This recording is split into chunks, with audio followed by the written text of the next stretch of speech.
السلام عليكم ورحمة الله وبركاته، مرحبا بكم. معاكم المهندس مطلق دعيج. خلونا اليوم نعيش فقرة الدرابزين، أعمال الدرابزين، فقرة جميلة جدا فيها ملاحظات أرجو من الجميع، يعني آه، الإلمام الواضح أو التركيز معاي في هذا الموضوع حساس جدا للغاية. لذلك خلكم معانا على طول الفقرة. أعمال الدرابزين، الدرابزين الكل الآن يعني 90% من الملاك يفكرون في نوع الدرابزين اللي يركبونه عندهم في البيت سواء داخلي أو خارجي. احنا نقول بالنسبة للداخلي على كيفك، أي درابزين يمشي عندك في البيت، خاصة إذا كان الدرابزين حديد مطروق أو مصبوب ألمنيوم، أمورك طيبة في الأعمال الداخلية.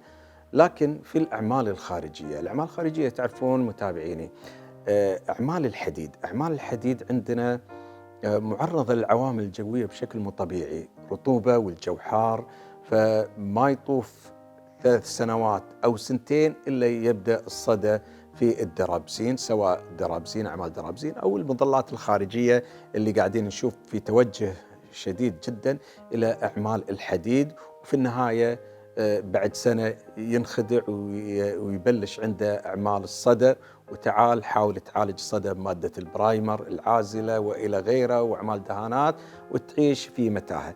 لذلك العوامل الجوية عندنا خارجية تلعب دور مهم في اختيار الدرابزين المناسب لأجواء الكويت. طبعا الآن عندنا الكثير ما يعرف أن الدرابزين مع الوقت راح يصدي وراح يحتاج إلى صيانة. احنا لو نقول الدرابزين اللي هو الحديد المعروف أو الحديد المطروق، هذا الآن كثير من الناس في بادئ الأمر يستانس ويكون منظر جميل جدا، بعد سنة يبلش مرحلة الصديد لغاية 3 سنوات تضطر تشيل الدرابزين وتحط لك درابزين نوع ثاني. لذلك النوع الثاني الجميل جدا اللي قليل من الناس، 10% من الناس اللي ما شاء الله الله يوفقه ويستخدم هذا الدرابزين، هذا النوع من الدرابزين اللي هو الدرابزين ستيل.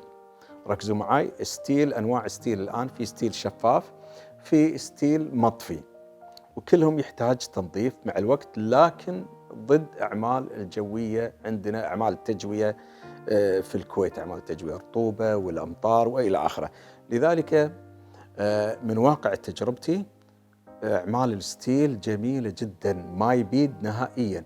فلذلك أنا أنصح بشدة الناس اللي بيركبون درابزين خارجي، سور بيت، السلالم، مداخل البيت، نازل وصاعد، يفضل أنك تحط ستيل. صدق غالي لكن يبقى معك إلى الأبد، ما يبيد، ما يتغير لونه نهائي. ستيل بعد ستيل ما يحتاج، ضد العوامل الجوية.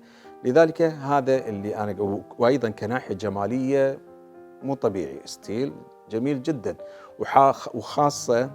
وخاصة ستيل لما تحط معاه الجام سكريد مغبش أو في رسمات أو هذا، ويحاوط الفريمة اللي هو ستيل، يطلع ما شاء الله منظر لا يعلى عليه.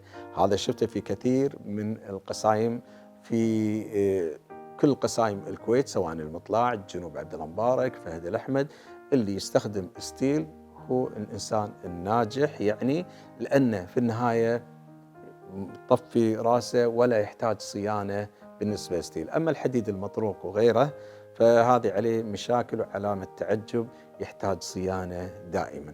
هذه الفقرة مهمة جدا، توفر لك طبعا مكلف ستيل، لكن يعني مو ذات يعني الكلافة جدا، لأنك تحتاجه في أماكن معينة وفي السور البيت الخارجي في أماكن معينة. لذلك المسألة ما تتجاوز 5000 دينار، لذلك ما يتجاوز المبلغ في النهاية أكثر من 5000 دينار تقريبا. وفي النهاية تنسى شيء اسمه أعمال صيانة للدرابزين. لذلك هذه الأعمال الدرابزين حبيت أوضحها لكم عشان ما تطيحون في اللي طاحوا فيه ناس غيركم وسووا صيانة بعد وقت بسيط لأعمال تركيب الدرابزين. والسلام عليكم ورحمة الله وبركاته.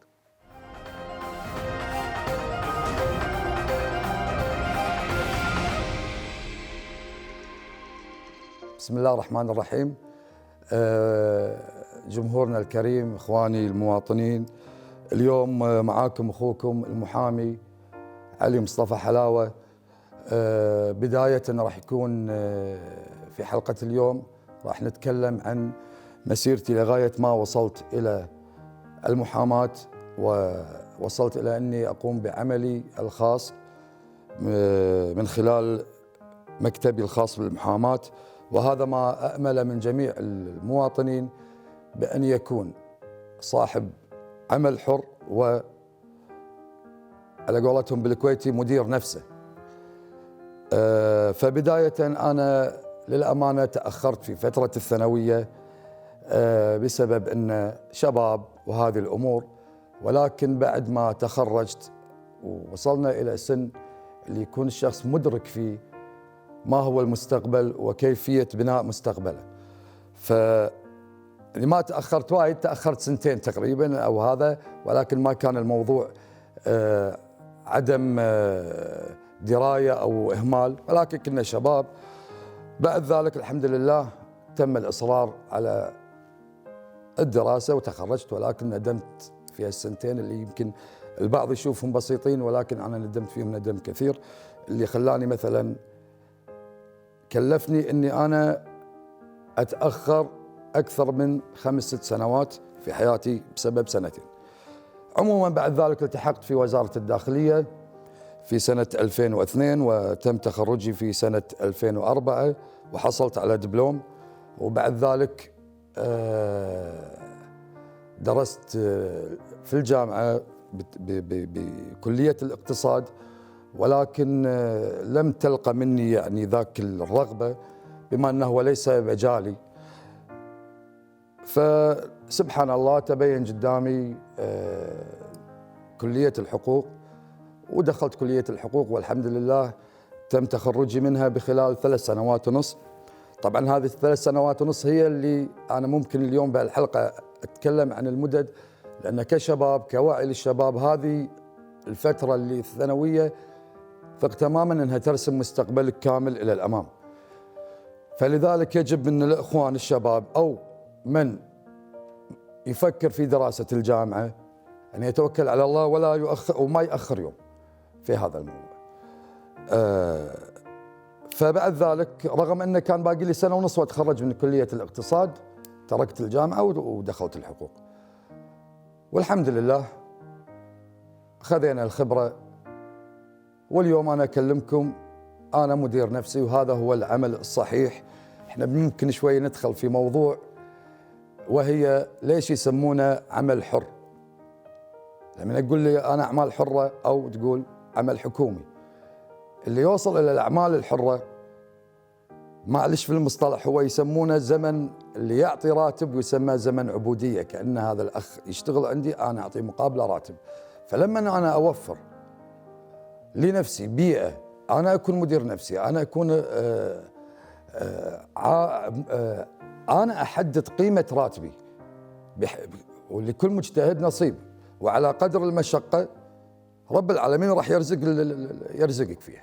فلذلك أتمنى من جميع الإخوان والأخوات أن ينظرون إلى العمل الحر، بحيث تقدر بمقدرتكم